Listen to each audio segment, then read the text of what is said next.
श्राद्ध पितृपक्ष भाद्रपद मास के शुक्ल पक्ष की पूर्णिमा से शुरू होता है और आश्विन मास की अमावस्या तक चलता है। पितृपक्ष 2023 की शुरुआत 29 सितंबर 2023 से हो चुकी है, जो कि 14 अक्टूबर 2023 तक चलेंगे। पितृपक्ष में पूर्वजों की आत्मा की शांति के लिए पूरे विधि विधान से अनुष्ठान किए जाते हैं। पितृपक्ष में किए गए तर्पण से पूर्वजों का आशीर्वाद मिलता है और घर में हमेशा सुख शांति बनी रहती है। इन 16 दिनों में परिवार के उन मृत सदस्यों के लिए श्राद्ध किया जाता है जिनकी मृत्यु शुक्ल या फिर कृष्ण पक्ष प्रतिपदा में हुई थी। ये पूर्वजों को ये बताने का एक तरीका है कि वो अभी भी परिवार का एक जरूरी हिस्सा है। लेकिन क्या आप जानते हैं कि पितृपक्ष में श्राद्ध कर्म की शुरुआत आखिर कैसे हुई थी? पितृपक्ष में श्राद्ध की शुरुआत महाभारत काल से चली आ रही है। श्राद्ध कर्म की जानकारी भीष्म पितामह ने युधिष्ठिर को दी थी। गरुड़ पुराण में भीष्म पितामह और युधिष्ठिर के संवाद बताए गए हैं।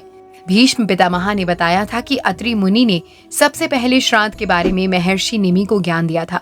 दरअसल अपने बेटे की अचानक मृत्यु से दुखी होकर निमि ऋषि ने अपने पूर्वजों का आवाहन करना शुरू कर दिया था। इसके बाद पूर्वज उनके सामने प्रकट हुए और कहा, निमि, आपका पुत्र पहले ही पितृदेवों के बीच स्थान ले चुका है। चूंकि आपने अपने दिवंगत पुत्र की आत्मा को खिलाने और पूजा करने का कार्य किया है, ये वैसा ही है जैसे अपने पितृ यज्ञ किया था।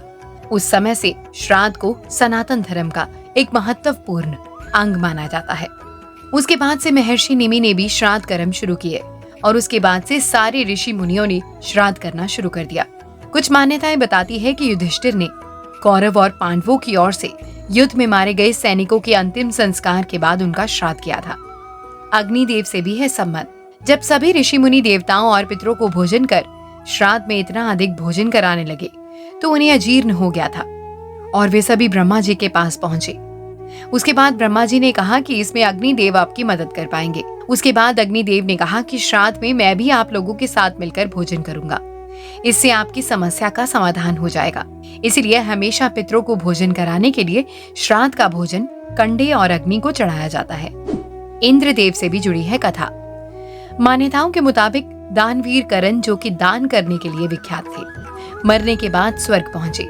वहां उनकी आत्मा को खाने के लिए सोना दिए जाने लगा। इस पर उन्होंने देवताओं के राजा इंद्र से पूछा कि उन्हें खाने में सोना क्यों दिया जा रहा है। इस बात पर भगवान इंद्र ने कहा कि तुमने हमेशा सोना ही दान किया है, कभी अपने पितरों को खाना नहीं खिलाया। बस इसके बाद से पितृपक्ष शुरू हुआ और करण को वापस से धरती पर भेजा गया।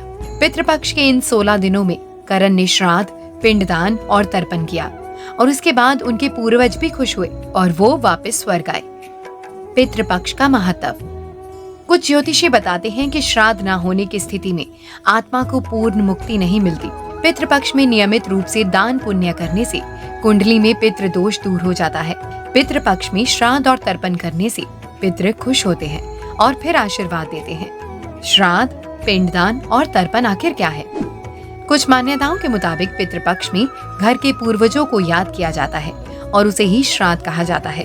पिंडदान का मतलब होता है कि हम अपने पितरों को खाना खिला रहे हैं। जिस तरह हम रोटी चावल खाते हैं, उसी तरह हमारे पूर्वज पिंड के रूप में भोजन करते हैं।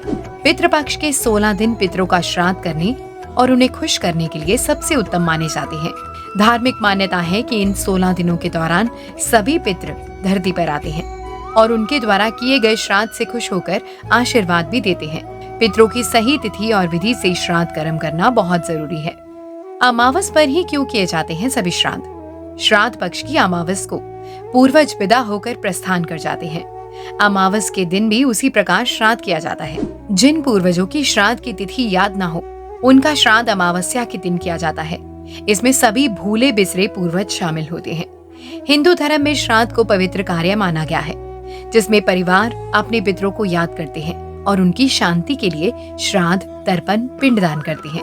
2023 में अश्विन माह की कृष्ण अमावस्या 14 अक्टूबर दिन शनिवार को है और इसी दिन श्राद्ध कार्य पूरे हो जाएंगे।